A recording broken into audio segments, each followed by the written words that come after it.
Hello everyone, coming up on this edition of Living Blind with Cory Jackson, we're going to go into the kitchen and make peanut butter fudge. Why don't you join me? It's going to be a great time. So, you can't have Christmas without having good homemade fudge. And I'm going to show you a really easy, no-fail way of making some amazing peanut butter fudge. For this recipe, you will need 2/3 cup of evaporated milk, 1 3/4 cup of creamy peanut butter, 3 cups of sugar, that's granulated sugar, a 1/2 cup of butter, 20 marshmallows, and 1 teaspoon of vanilla extract. So let's get started. Oh, and one thing I didn't mention, it's a lot easier to make this if you have a candy thermometer. So the first thing I am going to do is I am going to add to my pot 3 cups of granulated sugar.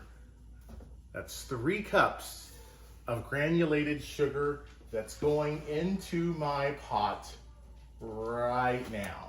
Next, I'm going to add 2/3 cup of evaporated milk.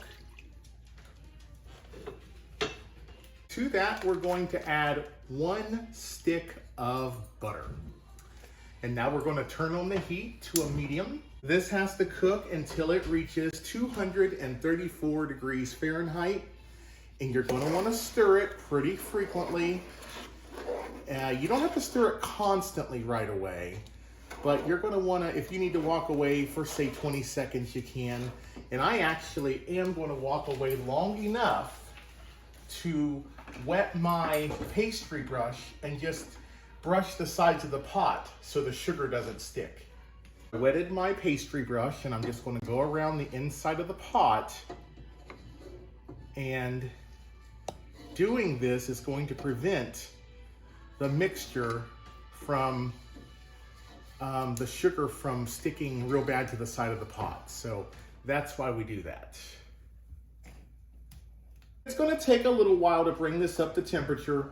Now, I'm cheating. I have a thermometer that I can set an alarm on to let me know when it reaches the proper temperature. You can get one of those as well. They do make them. I have one that I actually use for grilling and smoking and all kinds of stuff. It has 6 different probes, so if you're interested in knowing more about that, do let me know. But I'm able to go in and make a preset, and I made a fudge preset, and I have the probe connected to the side of my pot. And when this reaches 234 degrees, the alarm is going to sound and it's going to let me know. So I'm going to continue to stir this, and I'm not going to record this entire time, but how many of you all like peanut butter fudge? Now you could add nuts to this if you want. We choose not to, but it would be perfectly fine to add nuts toward the end while you're mixing the rest of the ingredients in. And it would be absolutely fine. And peanut butter is my favorite kind of fudge. They have, some people make really good chocolate fudge, but I'm not a real big chocolate eater. Now, Jen likes chocolate fudge, but I made a batch of this peanut butter fudge earlier today, and she said it was really good. And the way I'm doing it now, from looking at various tips and tricks, just made a huge difference. So I'm excited to show you all exactly what I'm going to do that makes it just a bit simpler. We're up to about 167 degrees right now. I'm recording with my phone, so I can't check it with the app. So I was asking Jen to look at the screen on the thermometer. And so this thermometer is really cool. You can actually control everything about it through your phone. It has a few accessibility issues, but nothing that can't be overcome with a little bit of trial and error. So we're going to continue to let this cook. We're almost there, guys. It's gonna be beeping at us in just a minute. Jen said it was 225. Now, I don't know if my phone's gonna vibrate like crazy or not because it is connected to it. It may, so if it does, just bear with me. We're almost to 234, folks.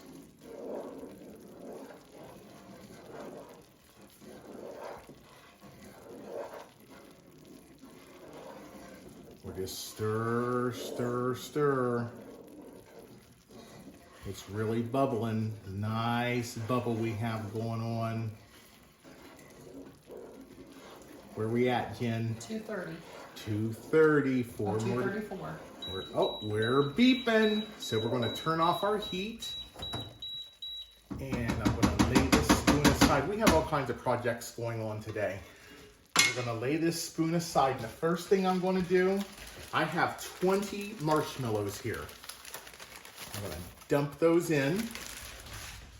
And then I'm going to come over here and I also have my 1 3/4 cup of creamy peanut butter. I'm gonna knock it down in here. It's a little tricky. Doing our best to get it all out here. And if you leave a little smidge in the cup, it's not gonna ruin the recipe, I promise. And what we're going to do at this point, and I know I left a smidge in the cup. I know it. Yeah, that cup's a little heavy. Hang on.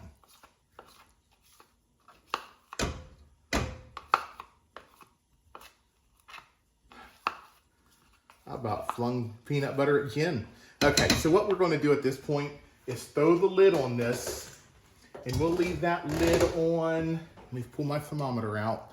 We'll leave that lid on for about 4 minutes. The heat's been turned off.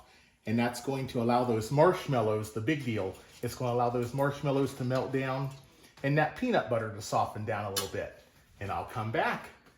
All right, guys, it's been about 4 minutes. We're going to pull this lid off. I'm going to add in 1 teaspoon of vanilla extract. Lay this aside. And now we are going to take our wooden spoon. A wooden spoon is the best to use with this. And we're just going to kind of stir and beat the crap out of this stuff. Because the more you beat it, the less gritty it's going to be. 2 things that cause it to be gritty. 1, not bringing it to that 234-degree boiling point. And another, if you don't beat the fudge really well,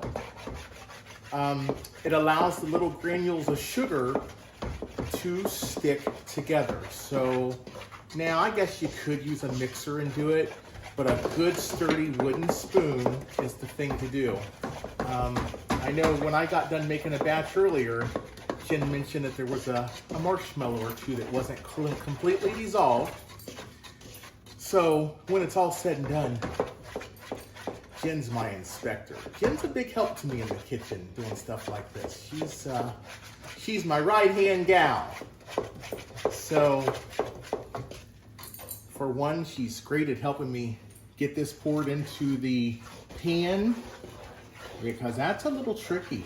I can do it, but somebody that can see what they're doing does tend to go a little quicker and get it dumped in there. Now you have plenty of time, and if this turns out right for you, as soon as you get it in the pan and smooth it out, it's going to start to set up for you.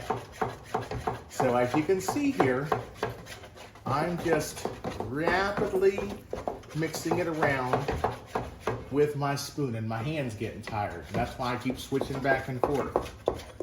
And I think we about got this whipped. And I gotta tell y'all, it feels really smooth. So, the next step is getting it dumped into the pan so that it can cool and set up. And Jen is scraping this out into the pan for us. Jen, did it all dissolve up pretty well this time? Yep. I stirred it up just a little bit, but for the most part, it all dissolved. All right, does it look nice and creamy like the Yep. last batch? So guys, this is how you make peanut butter fudge. And honestly, It's all. it is easier to have two sets of hands because I was holding the pot while Jen was dumping it in there, and now she's going to smooth it out. She'll show it to you, and we'll come back in a little bit when it sets up and show you how it looks. And here is the finished fudge. I have to admit that I forgot to show it to you while it was still in the pan, so it's already been cut. And the best way to cut fudge is with a pizza cutter. And I got a little carried away on a few of the pieces, but that's okay. They'll still get ate, I'm sure.